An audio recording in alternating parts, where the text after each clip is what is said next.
Fala aí, pessoal. Essa semana eu fui surpreendido, cara, com uma matéria sobre uma seita, né, religiosa e cristã que levou uma série de pessoas a morrerem de fome. E aí o título da matéria é o seguinte no jornal Estadão, publicado dia 23 de abril. Jejuar para conhecer Jesus. Seita no Quênia que pregava culto da fome causa 47 mortes. Eu pesquisando aqui na internet, um outro jornal chamado Nation, na matéria publicada dia 25 de março de 2023, falando, né, dessa situação dessa seita do Quênia, trouxe também uma questão envolvendo esse pastor, o Paul Nitheng, dizendo, né, que estava desmascarando ele e o pregador ligado à morte de crianças. Uma coisa que já estava sendo investigada, agora isso veio a explodir nesses jornais brasileiros. E aí, o que é interessante nesse tipo de situação, né? A gente percebe algo claramente anticristão, uma prática totalmente indevida de jejum, levando alguém a ter o prejuízo no seu próprio corpo, né, na sua própria saúde, e levando a óbito, e mensagens mescladas com o Evangelho de Cristo. E aí, pensando e refletindo acerca de um retorno de Jesus, pensando e refletindo acerca desse jejum, como se fosse, né, esse preparo, e como se fosse esse esforço em alcançar esse sagrado, em alcançar a Cristo Jesus. A preocupação que eu trago é o seguinte: isso pode ser muito claro que não é a vontade de Cristo, não é a vontade de Jesus para a gente.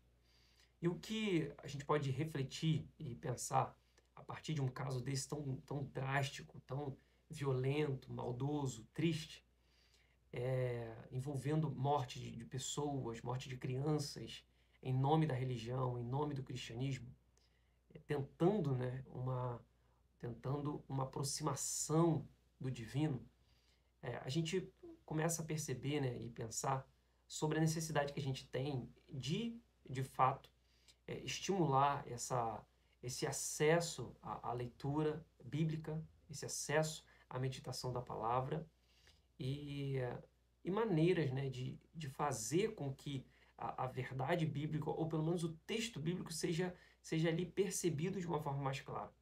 Então, um caso, né, bem simples, bem acessível do que temos na história da narrativa de Jesus é a da multiplicação de pães e peixes. Jesus estava lá junto com a multidão e, em dado momento, já estava ficando tarde, os discípulos falam para Jesus, ó, eu acho que já está na hora da gente liberar essas pessoas para que procurem algum lugar e se alimentem, porque eles já estão com fome. E aí Mateus 14 vai trazer um pouco desse relato, dessa narrativa, dizendo que Jesus fala só, então a gente dá comida para eles. E aí acontece aquela história, como a gente bem conhece, da multiplicação dos pães e peixes.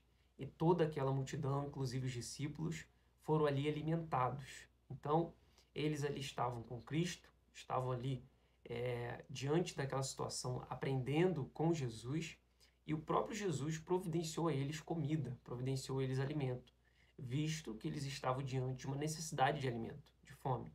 E aí a gente observa uma prática dessa horrorosa, como aconteceu no Quênia, mesclando com o Evangelho, mesclando com o nome de Jesus. E aí a gente pensa sobre a seriedade disso, sobre o problema do nome ser raso apenas no nome, de não ter uma instrução e um esclarecimento. Por isso que a gente vai ver Jesus falando, ó, portanto, ide, fazei discípulos de todas as nações, batizando-os em nome do Pai, do Filho e do Espírito Santo, ensinando-os a observar todas as coisas que eu vos tenho mandado. Eis que estou convosco todos os dias até a consumação dos séculos. Mateus 28, 19 e 20. Esse ide, essa grande comissão que Jesus dá aos seus discípulos, fechando ali o Evangelho de Mateus, a gente vê claramente que existe ali o falar e o apelo de Cristo quanto ao ensinar sobre as palavras dele. Porque o nome vazio, ele pode conduzir à perdição. O nome vazio pode se tornar apenas uma realidade. É necessário ter algo além do nome. As palavras ensinadas por aquele que honra o nome. Jesus Cristo não pode ser, assim, apenas apresentado como um nome somente, mas é necessário um esclarecimento sobre o poder desse nome, sobre a atuação desse nome. Por isso que nós somos chamados, Atos 1:8 vai dizer isso, para sermos testemunhas, para testemunharmos com nossa vida a vitória de Cristo sobre a morte, o Evangelho, essas boas novas do Evangelho de Deus.